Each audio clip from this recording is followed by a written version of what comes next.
That slice of cheese you put on your sandwich this morning isn't actually cheese. It's a processed cheese product made with emulsifiers, vegetable oils, and enough additives to keep it shelf-stable for months without refrigeration.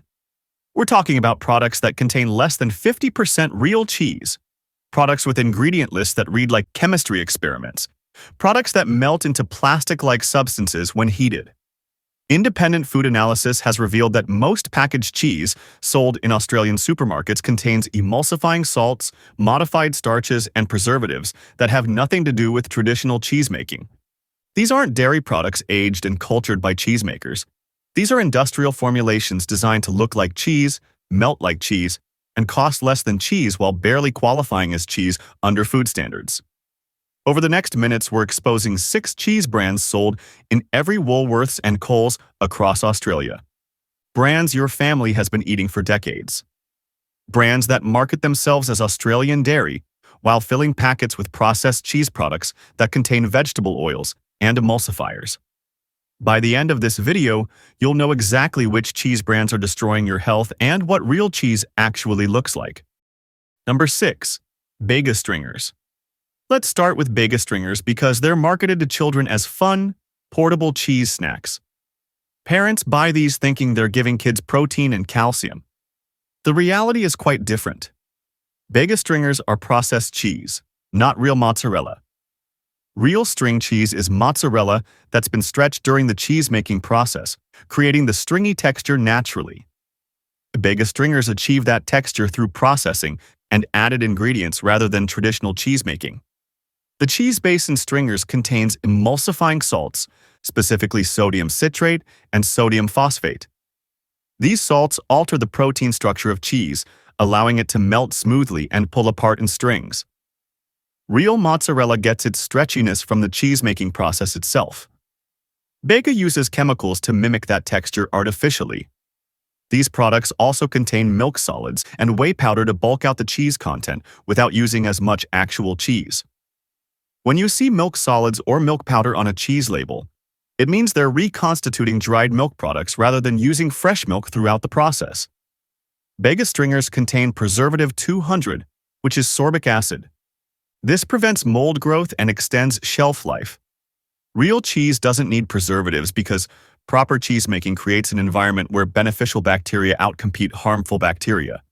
When cheese needs chemical preservatives, it indicates the product wasn't made using traditional methods.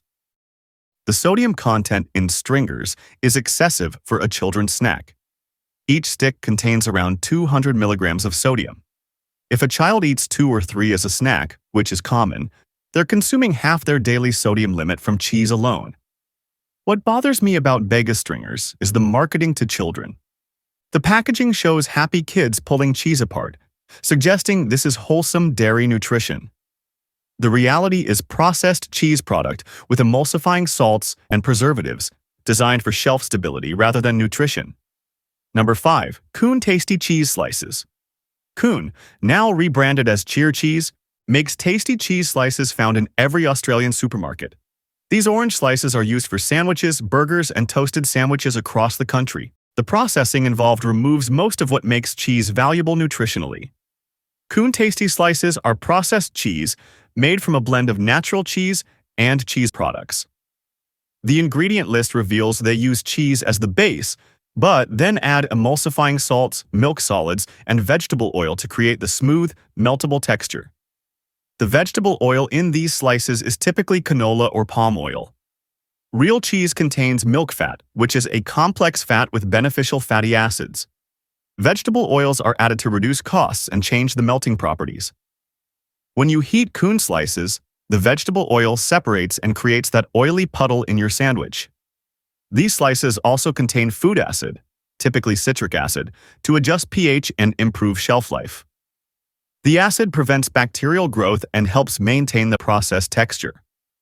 Traditional aged cheese develops acidity naturally through bacterial fermentation. Processed cheese has acid added artificially.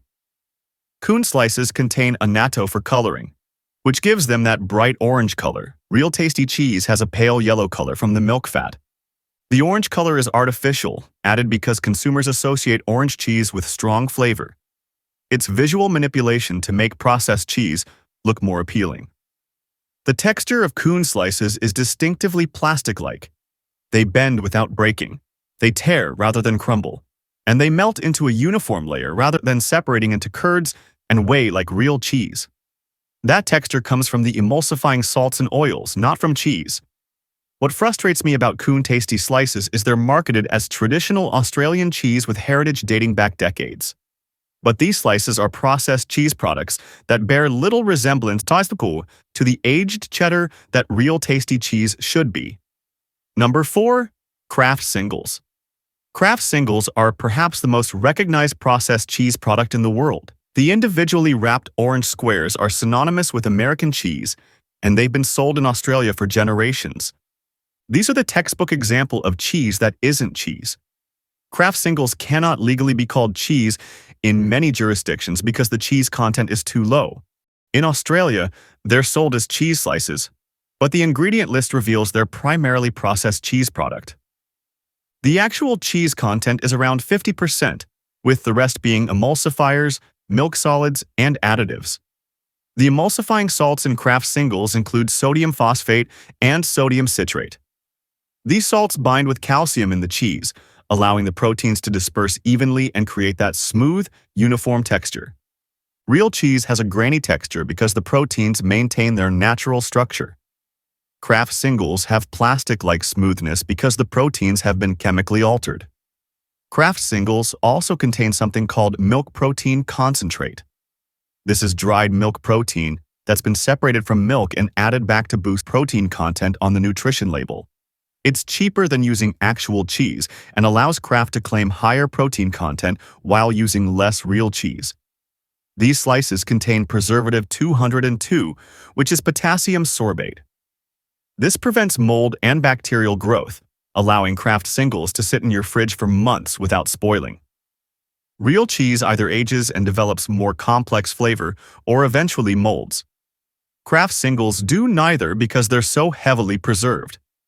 The shelf life of Kraft singles is absurdly long. Unopened packages can last 6 months or more in the refrigerator. That's not a sign of quality. That's a sign of heavy preservation and processing that has removed anything bacteria could feed on. What really bothers me about Kraft singles is the acceptance. These have been around so long that people think this is what cheese looks like. Children grow up eating Kraft singles and develop taste preferences for processed cheese over real cheese.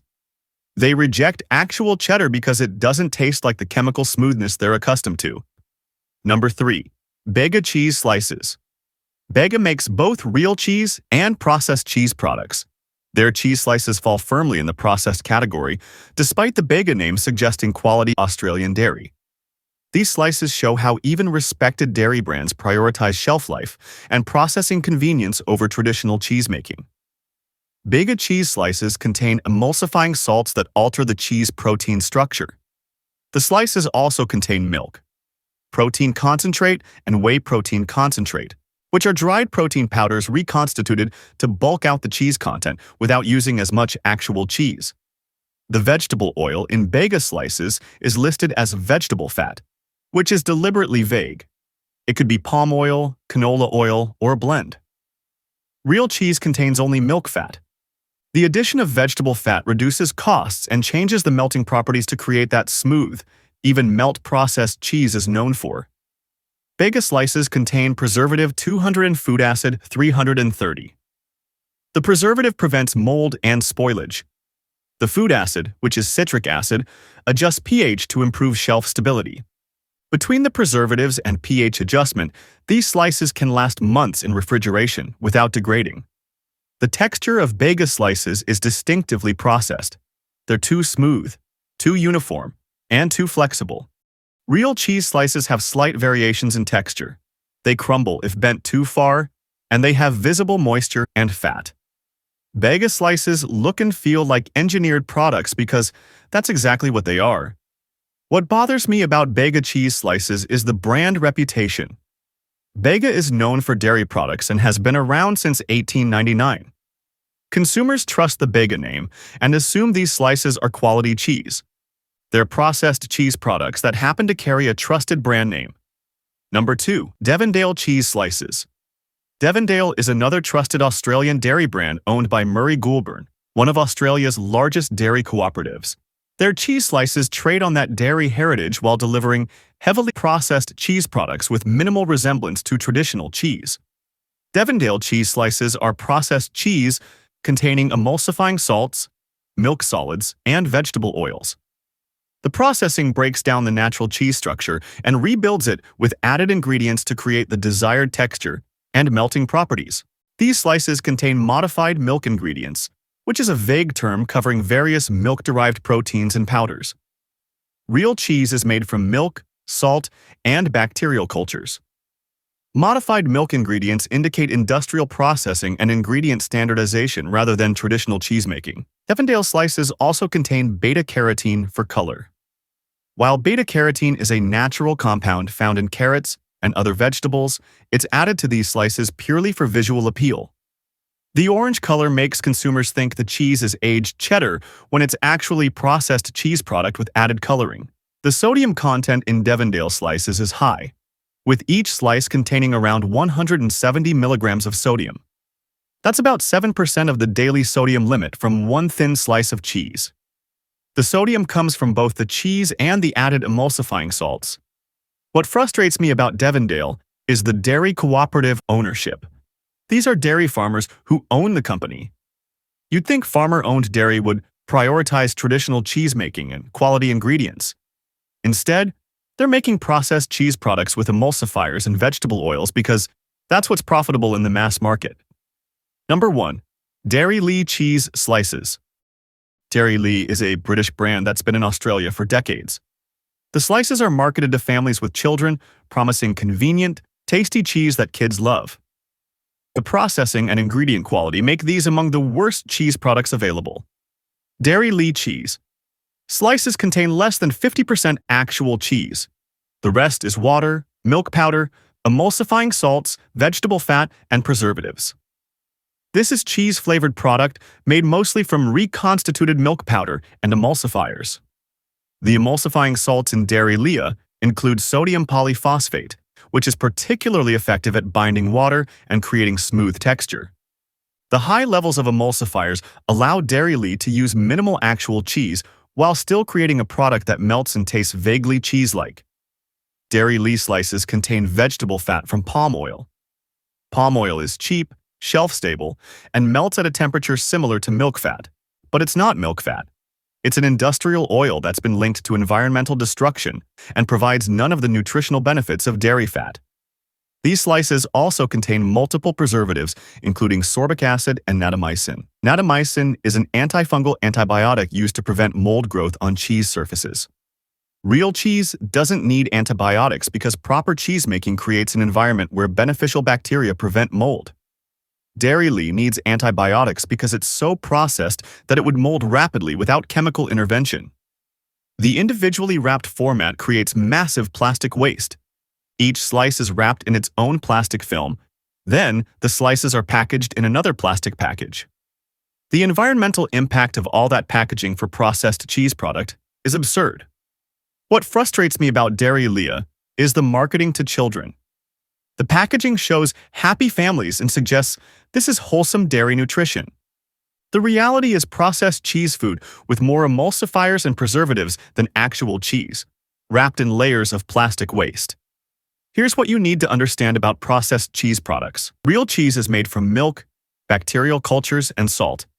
It's aged to develop flavor and texture. The cheese you eat should list milk, cultures, salt, and maybe enzymes on the ingredient list.